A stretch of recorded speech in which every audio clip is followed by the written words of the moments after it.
하나님의 말씀입니다. 여호수아 제24장 19절에서 28절까지입니다.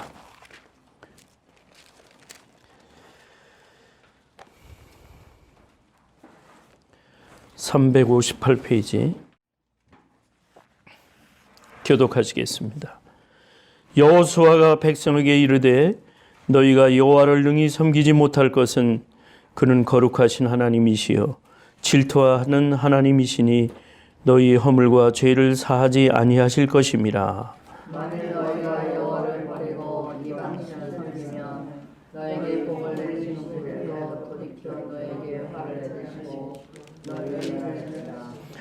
백성이 여호수아에게 말하되 아니니이다 우리가 정녕 여호와를 섬기겠나이다. 여호수아가 백성에게 이르되 너희가 여호와를 택하고 그를 섬기라 하였으니 스스로 증인이었으니라. 그들이 우리가 증인이었나이다. 여호수아가 가로되 그러면 이제 너희 중에 있는 이방 신들을 제하여 버리고 너희 마음을 이스라엘의 하나님 여호와께로 향하라.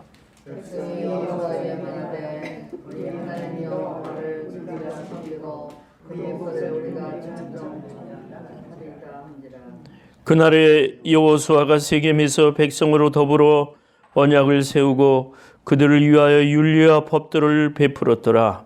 여호수아의 모든 말씀을 하나님의 율법책에 기록하고 큰 돌을 취하여 거기 여호와의 성소 곁에 있는 상승당을 세우고 모든 백성에게 이르되 보라 이 돌이 우리에게 증거대가 되리니 이는 여호와께서 우리에게 하신 모든 말씀을 이 돌이 들었습니다.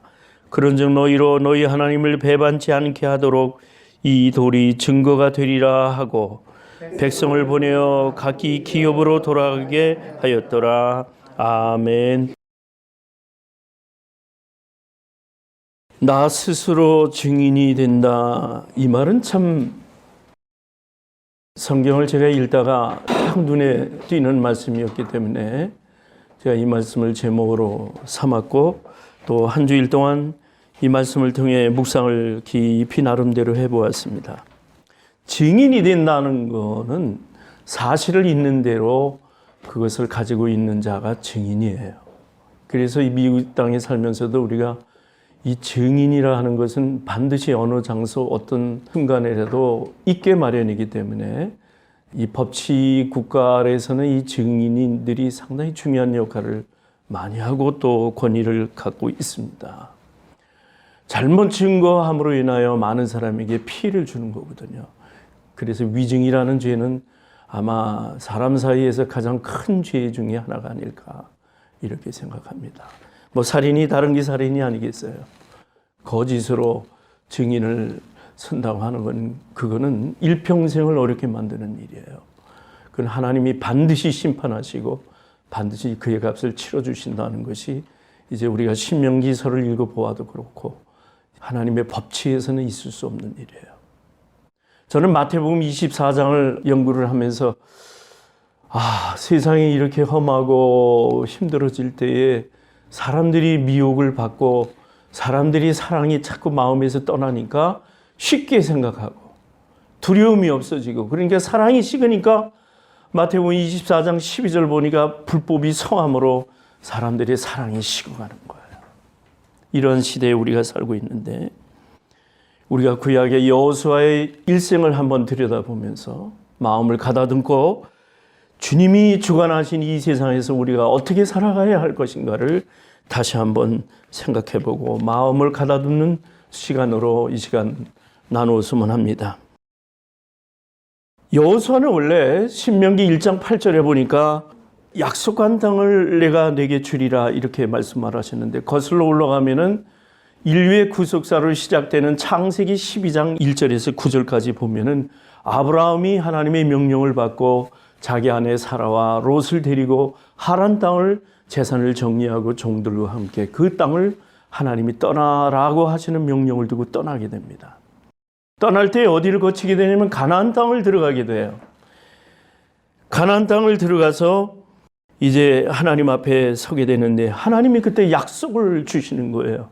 너에게 이 땅을 너희 족속에게 다시 주리라 약속을 하셨어요. 가나안 땅을 우리가 흔히 젖과 꿀이 흐르는 땅이라고 그럽니다. 아주 비옥한 땅이요. 산지도 있지만은 좋은 땅이기 때문에 하나님이 1차적으로 홍해를 건너서 아라비아 광야를 40년 동안 거치면서 이제 요단을 건너 그리고 그토록 그리던 요단을 건너서 가나안 땅에 입성을 하게 됩니다. 그렇게 쉬운 것은 아닙니다. 가나안을 정복한다는 것은 하나님이 이미 수백 년 전에 약속을 하신 땅이기 때문에 하나님의 말씀을 순종을 하면서 이제 이스라엘 사람들의 마음에는 늘 우리는 저 땅을 꼭 가야 되는데 그러한 마음이 그리는 땅이 됐던 겁니다. 하나님께서는 한번 약속하시면 언제라도 그 약속을 시건치 아니하시고 반드시 이루시는 분인 줄로 믿으시기 바랍니다.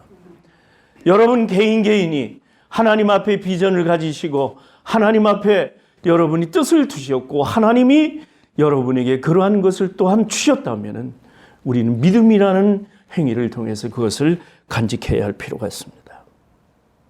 가나안을 정복하는 일에 특별한 하나님의 계시가 없을지라도 약속의 말씀을 믿고 이들은 여호수아를 대장으로 삼아서 갔던 겁니다. 모세가 원래 자기 부족을 끌고 요단을 건너 가나안 땅을 입성하려 했지만은 하나님께서는 모세에게 네가 하는 일은 여기까지다. 여호수아라는 사람은 모세에게 참모가 돼서 모세의 선배가 하는 모든 일을 듣고 보고 배우고 하면서 그를 따랐던 장군이었습니다. 여호수아는 믿음의 사람이었습니다. 오직 말씀을 묵상하면서 믿음 가운데서 살았던 사람이에요. 어떻게 보면 신앙은 이성적인 것이 좀 필요합니다. 그냥 저절로 신앙이 되는 것 같지만은 어떻게 보면 여호수아 1장에 보면은 여호수아는 의지적으로 하나님 앞에 내가 좌우로 치우치지 아니하고 나는 오직 여호와 하나님만을 섬기리라 하는 의지를 여호수아는 가졌던 겁니다. 자발적으로 참여하는 그러한 모습을 보고 하나님은 사용하신 거예요. 오늘 우리들이 하나님의 나라가 약속 가운데서 지금도 이어간다고 봤을 때 예수님 이후로의 우리가 구원받은 백성으로 신앙생활은 나의 의지가 여기는 분명히 앞서야 된다는 그러한 것을 우리에게 가르쳐주고 있습니다. 한 사람은 개개인으로 인하여 하나님의 약속이 어떻게 성취되는가를 실제로 체험하게 합니다. 하나님 나라를 이루기 위해서 우리 사랑장로교회 여러분 한 분 한 분에게도 하나님의 섭리와 하나님의 계획이 있으시다는 사실을 믿으시기 바랍니다. 여러분은 믿음의 사람입니다. 하나님이 여러분을 그냥 내세우시는 것이 아니에요. 우리가 무엇을 하든지 하나님 앞에 먹든지 마시든지 하나님께 모든 걸 영광을 돌리는 하나님의 존재로 여러분들 이 땅에서 생명을 주셨습니다. 그래서 우리는 하나님의 약속의 자녀다 하는 것을 늘 갖고 있던 거고 하나님의 약속을 귀중하게 여기셨습니다. 그래서 우리 태도는 약속을 믿고 순종하며 가는 일. 내일 일이 무엇이 일어날까를 안다면 얼마나 좋겠습니까? 저희는 이런 생각을 하면서 신앙생활을 했으면 좋겠어요.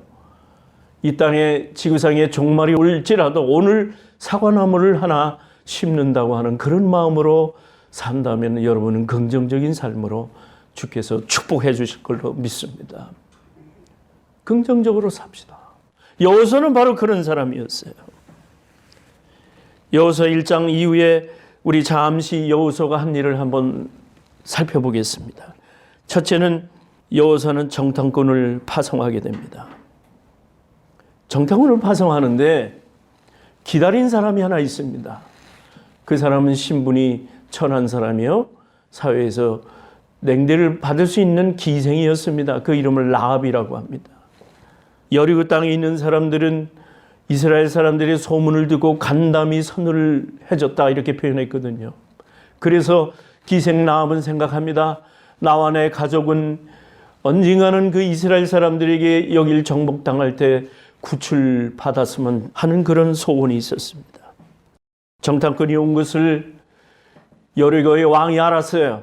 그래서 왕에게 고발을 하니까 왕이 사람을 보냅니다. 찾아내서 정탐꾼을 찾아내라 했습니다. 기생 라합은 자기의 지혜로 그 정탐꾼을 자기 집에다가 숨겨두었고 한 3일 머무른 다음에 나가서 그 길을 떠나게 하는데 그 사이에 약속을 합니다.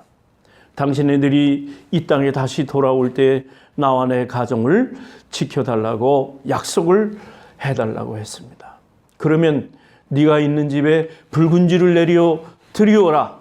그러면은 우리는 너희를 죽이지 아니하고 너희를 생명에서 구출하여 주리라. 히브리서 11장 31절을 보니까 이런 말씀이 나와요. 기생 라합은 믿음의 선진들 중에 한 사람이 되었다. 하나님 앞 믿음을 지켰더니 다음 세대를 위해서 그 사람을 통해 그의 가족이 구원받았다는 사실입니다. 그래서 우리가 삶에서는 항상 시대를 파악을 하되 항상 하나님께서 우리에게 주시는 그 메시지가 무엇인가를 가슴에 안고 살아야 그 사람은 정상적으로 잘 사는 사람이 됩니다. 하나님께 초점을 맞추고 사는 그런 지혜로운 삶이 필요합니다. 돌아와서 보니 여호수아는 이제 요단강을 건널 생각을 하게 됩니다. 여호수아가 요단강을 건널 때에는 보리를 거둘 때인데 그때는 요단강이 물이 넘친다고 그럽니다. 시기적으로. 그런데 그 강을 건너서 여리고를 향하여 가야 될 그 시점인데 하나님께서는 여호수아에게 언약궤를 제사장들로 매게 한 다음에 이제 너희들은 이스라엘을 이끌고 저 가나안 땅을 들어가라. 3장 7절에 보니까 이런 말씀에 여호와께서 여호수아에게 이르시는데 오늘부터 시작하여 너를 온 이스라엘 목전에서 크게 하며 내가 모세와 함께 있던 것 같이 너와 함께 있는 것을 그들로 알게 하리라. 그렇습니다. 지도자는 하나님께서 함께 하시는 그 능력을 지도자의 모습에서 발견할 때 많은 사람들이 그 지도자를 신뢰하고 따르게 됩니다. 하나님은 얼마나 세밀하신 분입니까? 그저 물이 넘치는 그 요단강을 어떻게 건너가요? 언약궤를 특별히 앞세워서 메우고 가는데 우리가 뒤따라가 있는데 요단강을 어떻게 갈 것인가? 아무리 계산을 해봐도 계산이 나오질 않아요. 그러나 하나님은 여호수아에게 말씀을 주시는 거예요. 너를 크고 강하게 하겠다. 많은 사람이 너를 따르게 하겠다. 하나님께서 함께 하시면서 그 확신을 주신 겁니다.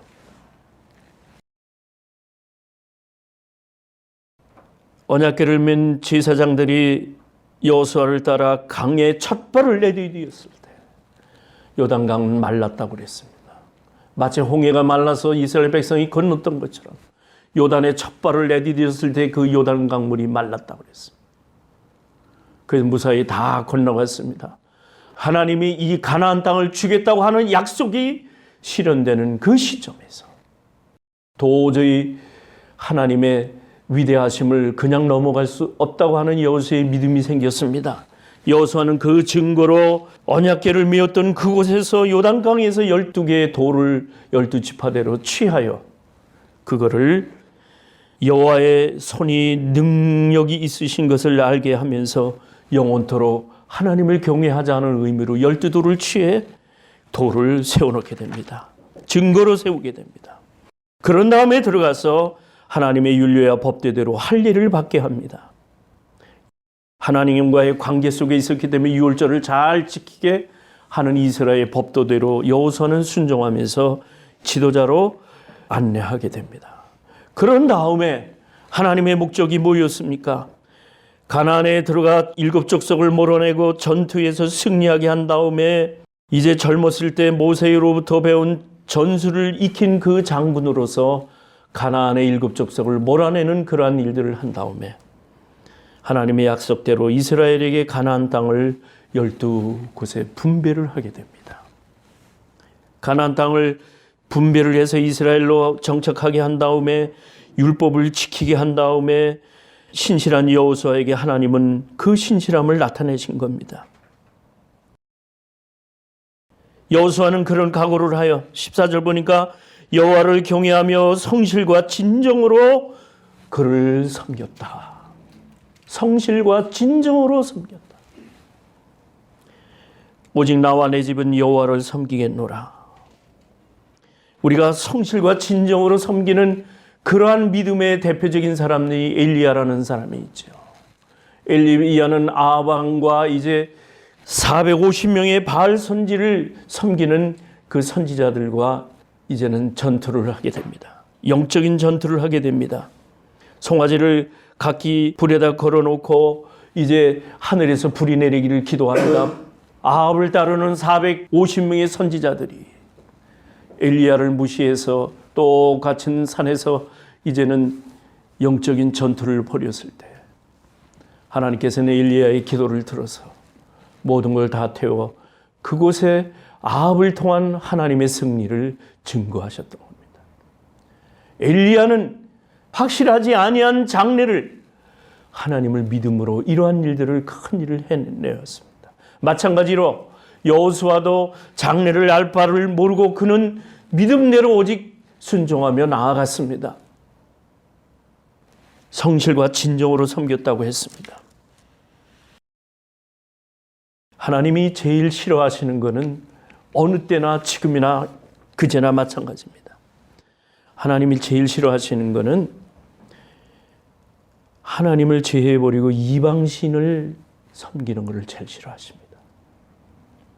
여러분이 여호와 하나님만을 섬겨야 하는데 여호와 하나님만큼의 권위와 의미를 붙여두고 하나님 대신에 다른 것을 섬긴다면 반드시 하나님은 응징하시는 분입니다. 이방신을 그 가나안 땅에는 얼마나 많은 잡신들이 있었겠어요. 그래서 여호수아는 너희들이 땅을 분배받으면 그곳에서 이방의 모든 잡신들을 다 제해버리고 그곳에 하나님의 깃발을 세워라. 그곳에 하나님의 위대하심을 출발로 세워라. 너희 마음을 이스라엘의 하나님 여호와께로 향하여 드는 그 믿음의 행위를 하라. 여호수아는 그 일을 얘기했던 겁니다. 우리가 신앙의 성공은 우상을 섬기지 않는 일에서 비롯됩니다. 21절에 보니까 백성이 여호수아에게 말하되 아닙니다. 우리가 정녕 여호와를 섬기겠습니다. 라고 하면서 내가 스스로 이 일에 증인이 되었습니다. 하나님이 우리 백성을 선택하고 내가 하나님의 백성이 된 것을 인하여 나는 하나님의 증인이 나 개인적으로 되겠습니다. 내 스스로 하나님의 증인이 되겠습니다. 라고 자신들은 여호수아에게 고백을 했습니다. 입술의 고백이 생활로 이어지기는 쉽지 않습니다. 그래서 우리는 언약이라는 걸 맺습니다. 하나님은 반드시 우리와의 언약 관계로, 약속의 관계로 오늘도 우리를 통치하고 계심을 믿습니다. 이 언약의 공식성을 갖추기 위해서 그들 스스로 증인으로 세우는데 내가 증인이 되겠습니다. 여러분 인생에서 내가 인생의 신앙생활을 감당하는데 내가 하나님 앞에서 증인이 되겠습니다 라고 여러분은 그 당당한 신앙을 이 시간에 한번 오늘 확인해 보시기 바랍니다. 주님, 나는 이 땅에 사는 동안에 내가 예수 믿는 자로서 구원받은 자로서 주님이 명령하신 이 땅에 복음이 이루어지는 일에 일꾼 삼으신 자로서 나는 하나님 앞에 내가 증인이 돼, 내가 나의 증인이 돼서 이 모든 일을 잘 감당하겠습니다 하는 이러한 신앙의 태도를 우리는 확인해 보아야 할 필요가 있습니다. 이방신들을 제해버리고 너희 마음을 이스라엘의 하나님 여호와께로 향하라. 우리가 여호와 하나님의 목소리를 청정하겠다. 그때 모세가 세운 율례와 법도를 여호수아는 베풀었던 겁니다. 그런 다음에 26절에 보니까 그런 말씀이 나와요. 여호수아가 이 모든 말씀을 하나님의 율법책에 기록을 한 다음에 큰 돌을 취하여 상수리 나무 아래 세우고 모든 백성에게 이야기를 합니다. 이 돌이 우리에게 증거가 되었다. 여호와께서 우리에게 하신 모든 말씀을 이 돌이 들었다. 그런즉 너희로 너희 하나님을 배반하지 않게 하도록 이 돌이 증거가 되리라. 나 개인 한 사람이 스스로 하나님 앞에 증거가 돼서 신앙생활을 감당하지만 교회를 통해서 이 교회가 여러분의 신앙생활의 증거가 또 되는 여호수아가 율례와 법도를 그 율법책에 기록을 하고 낭독을 하고 하나님 앞에 지키기로 약속했던 것처럼 오늘 이 신약에 와서 우리들이 교회를 섬겨서 교회 안의 신앙생활을 주님 오시는 날까지 감당하기를 원하는 여러분들에게, 여러분 스스로 하나님 앞에서 증거가 되어지기는 여러분들에게 신앙의 믿음의 돌들을 하나씩 세우시기를 바랍니다. 온전하게 주님을 따르는 여러분이 되었으면 합니다. 돌에 새긴다는 말씀이 있습니다. 우리는 맹세를 돌에 새긴다 하는 말을 많이 쓰지 않습니까?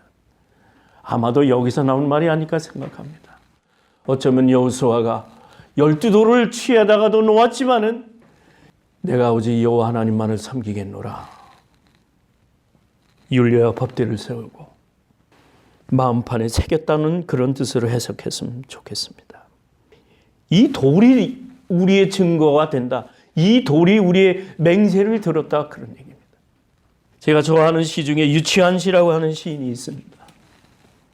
내 죽으면 한 개의 바위가 되리라. 참 좋아서 우리 고등학교 때 많이 외웠던 그 시인데, 바위와 같이 흔들리지 아니하는 생활을, 의지를 표현한 유치한 시의 시입니다. 그래서 바위는 좋은 의미로 좀 많이 비교가 돼요. 여러분 가슴에 여호수아의 돌, 위대한 바위들을 하나씩 가슴에 전부 믿음의 바위를 심으시기 바랍니다.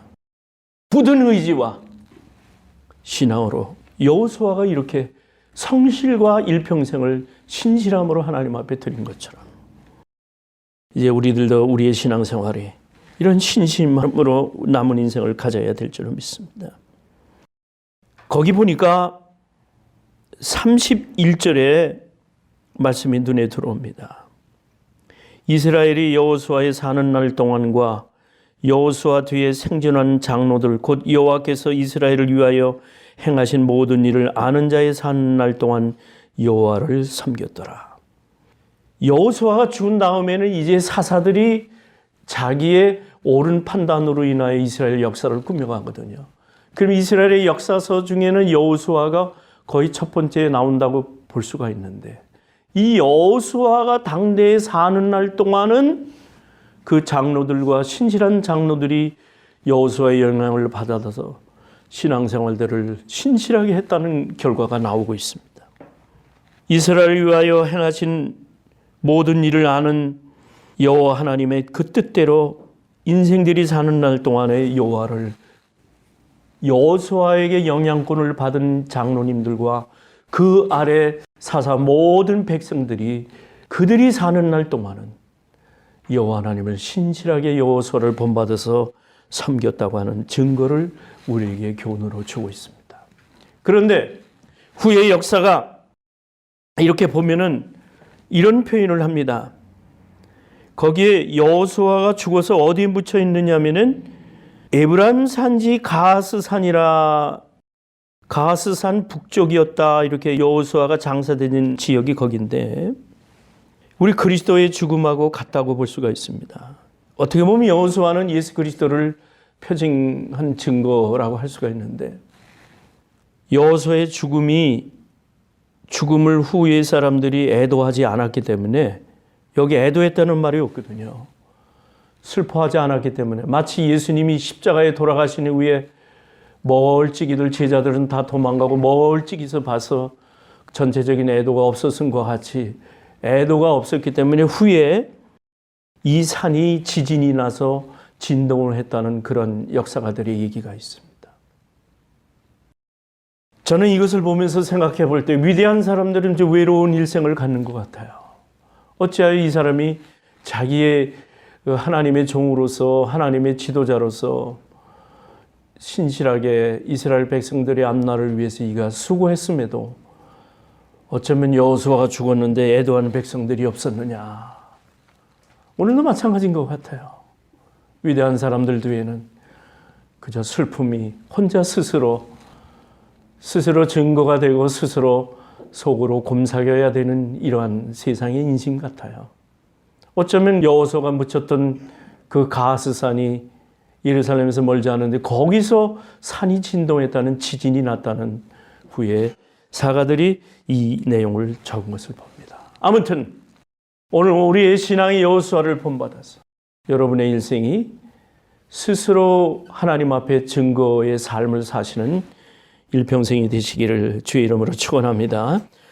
거룩하신 하나님 아버지 감사합니다. 여호수아의 인물을 통해서 저희들이 오늘 본받는 것은 하나님께서 이 세상을 주권적으로 역사하시는 일에 있어서 여호수아는 일평생 성실과 진실로 살아 그 백성에게 스스로 아버지 하나님 앞에 믿음을 증거할 수 있는 증인들로 만들었다는 위대한 지도력을 살펴보았습니다. 아버지 하나님, 우리들이 교회를 섬기며 오늘 이 땅에 살고 있을 때 여호수아의 신앙을 우리가 본받고 좌로나 우로나 치우치지 아니하는 신실한 신앙으로 우리를 갖도록 인도하여 주옵소서. 예수님의 이름으로 기도하옵나이다. 아멘.